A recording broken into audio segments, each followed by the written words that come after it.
Hai, Assalamualaikum adik-adik kelas 2. Pada video kali ini kita akan belajar tema 8, subtema 4, pembelajaran 1. Udin dan teman-teman membaca sebuah dongeng. Mereka membaca kisah kera dan ayam. Mari membaca dongeng berikut dengan nyaring. Kisah kera dan ayam. Suatu hari, kera dan ayam berencana untuk berjalan-jalan ke hutan. Mereka berdua mendapat informasi kalau di hutan itu terdapat banyak pohon buah-buahan yang lezat. Mereka berdua memulai perjalanan sejak pagi, tapi tidak sebatang pohon buah pun yang mereka temui. Yang ada hanyalah pohon-pohon yang tinggi dan berdaun lebat. Mungkin kita harus berjalan lebih jauh lagi, kata kera. Ayam hanya mengangguk setuju. Semakin lama suasana hutan semakin gelap. Sinar matahari tidak mampu menembus rimbunnya pepohonan. Ayam mulai ketakutan. Kera, kita tersesat? Bagaimana kalau kita pulang saja? Katanya. Kera juga kebingungan. Mana jalan keluarnya? Mungkin ke arah sana, sahut si kera. Mereka sibuk mencari jalan keluar. Tapi semakin lama mereka berjalan, semakin jauh mereka masuk ke dalam hutan. Kera meminta maaf kepada ayam. Kera merasa bersalah karena telah mengajak ayam berjalan-jalan ke hutan. Padahal ia tidak tahu jalan keluar dari hutan. Ayam pun memaafkan kera. Akhirnya ayam dan kera bertemu dengan kepiting. Kepitinglah yang menunjukkan mereka jalan keluar dari hutan. Ayam dan kera pun selamat sampai ke rumah masing-masing. Jadi apa isi cerita dongeng kisah kera dan ayam di atas? Cerita di atas berisi tentang kera dan ayam yang tersesat di hutan ketika mencari pohon buah-buahan. Mengapa kera dan ayam bisa tersesat? Karena kera dan ayam tidak mengetahui arah pohon buah-buahan yang mereka cari. Apa yang harus kita lakukan agar tidak tersesat ketika melakukan perjalanan? Kita harus memastikan arah yang akan dituju dan membawa peta. Nah, sekarang aku tahu kita harus mengetahui arah dan tujuan perjalanan. Dengan demikian kita akan selamat dalam perjalanan. Bacalah kembali teks dongeng kisah kera dan ayam dengan teliti. Masih ingatkah kamu dengan aturan penggunaan huruf kapital? Perhatikan kalimat-kalimat berikut dengan teliti. Huruf kapital digunakan pada setiap kata awal kalimat. Huruf kapital juga digunakan pada huruf pertama petikan langsung. 1. Mungkin kita harus berjalan lebih jauh lagi, kata kera. 2. Kera, kita tersesat. Bagaimana kalau kita pulang saja? Katanya. 3. Kera juga kebingungan. Mana jalan keluarnya? Mungkin ke arah sana, sahut si kera. Temukanlah kesalahan penggunaan huruf kapital pada kalimat-kalimat berikut. 1. Apa yang kamu lakukan, Udin? Kata ibu. Nah, huruf A pada kata apa ini harusnya menggunakan huruf kapital karena merupakan huruf pertama petikan langsung. 2. Ayah berpesan, jika berjalan harus berhati-hati ya nak. Huruf J pada kata jika harusnya menggunakan huruf kapital karena merupakan huruf pertama petikan langsung. 3. Kamu harus memperhatikan keselamatan diri ya nak, kata ayah. Huruf K pada kata kamu juga harus menggunakan huruf kapital ya. Kemudian yang keempat, pakai helm dengan baik ya nak, seru ayah. Nah, huruf P pada kata pakai karena ini merupakan huruf pertama petikan langsung, jadi seharusnya menggunakan huruf kapital. Kemudian yang kelima, ayah berkata, jangan bermain di jalan ya nak, itu bisa membahayakan diri. Huruf C pada kata jangan harusnya juga menggunakan huruf kapital, karena merupakan huruf pertama petikan langsung. Nah, sekarang coba perbaiki kesalahan pada kalimat-kalimat sebelumnya dengan benar. Tuliskan hasil perbaikanmu di bawah ini. 1. Apa yang kamu lakukan, Udin? Kata ibu. 2.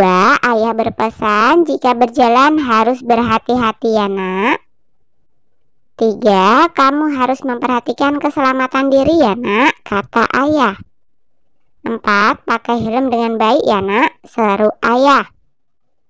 5. Ayah berkata, jangan bermain di jalan ya nak, itu bisa membahayakan diri. Masih ingatkah kamu dengan dongeng kisah kera dan ayam? Gambar ayam dapat dibuat ke dalam bentuk hiasan. Perhatikan gambar hiasan berikut. Tahukah kamu bagaimana cara membuatnya? Ayo berkreasi. Coba buatlah hiasan anak ayam dengan mengikuti petunjuk berikut. Hiasan anak ayam. Bahan 1 kertas warna, 2 kertas gambar, 3 lem. Alat 1 pensil, 2 gunting, 3 spidol atau krayon. Langkah kerja 1. Potong 4 buah bidang. 1 bidang setengah lingkaran besar, 1 bidang setengah lingkaran kecil, 1 bidang segitiga besar, dan 1 bidang segitiga kecil. 2. Tempelkan setengah lingkaran besar ke kertas. Letakkan di tengah agak ke bawah. 3. Tempelkan setengah lingkaran yang sedang. Letakkan menempel terbalik. 4. Tempelkan segitiga besar sebagai sayap. Tempelkan segitiga kecil sebagai paruh. 5. Buatlah lingkaran kecil untuk mata dan buat garis untuk kaki. Mereka berdua memulai perjalanan sejak pagi. Tapi tidak sebatang pohon buah pun yang mereka temui. Semakin lama suasana hutan semakin gelap. Sinar matahari tidak mampu menembus rimbunnya pepohonan. Kera dan ayam berjalan mulai dari pagi hingga malam hari. Lama waktu dari pagi hingga malam dikatakan dengan 1 hari. Masih ingatkah kamu dengan nama-nama hari? Berapa hari dalam 1 minggu? Amati gambar di bawah dengan teliti. Nah, aku masih ingat nama-nama hari. Nama hari yaitu Senin, Selasa, Rabu, Kamis, Jumat, Sabtu, dan Minggu. Jadi 1 minggu ada 7 hari. Aku tahu 1 minggu sama dengan 7 hari. 1 bulan sama dengan 30 hari. 1 bulan sama dengan 4 minggu. Mutiara dan Udin mengetahui perbandingan antar satuan waktu. Udin dapat menyelesaikan soal-soal yang berkaitan dengan satuan waktu. Nah, kerjakan soal-soal latihan berikut dengan benar. 1. Udin telah menabung selama 3 bulan. Berapa harikah Udin telah menabung? Ingat, 1 bulan sama dengan 30 hari. 3 bulan sama dengan 3 kali 30. Hasilnya adalah 90 hari. Jadi, Udin telah menabung selama 90 hari. 2. Ayah pergi keluar kota selama 2 bulan. Berapa harikah ayah pergi keluar kota? 1 bulan sama dengan 30 hari. 2 bulan sama dengan 2 kali 30.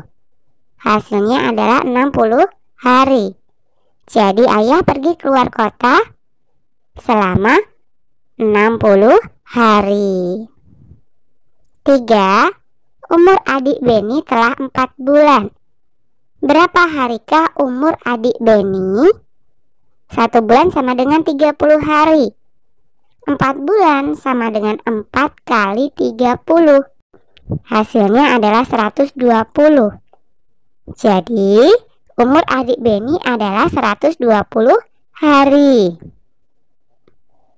4. Jarak umur Udin dan Lani 5 bulan. Berapa harikah jarak umur Udin dan Lani? 1 bulan sama dengan 30 hari. 5 bulan sama dengan 5 kali 30. Hasilnya adalah 150 hari.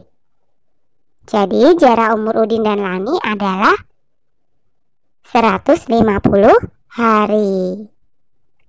5. Udin berlibur ke rumah paman selama 1 bulan. Berapa harikah lama Udin berlibur ke rumah paman? 1 bulan sama dengan 30 hari.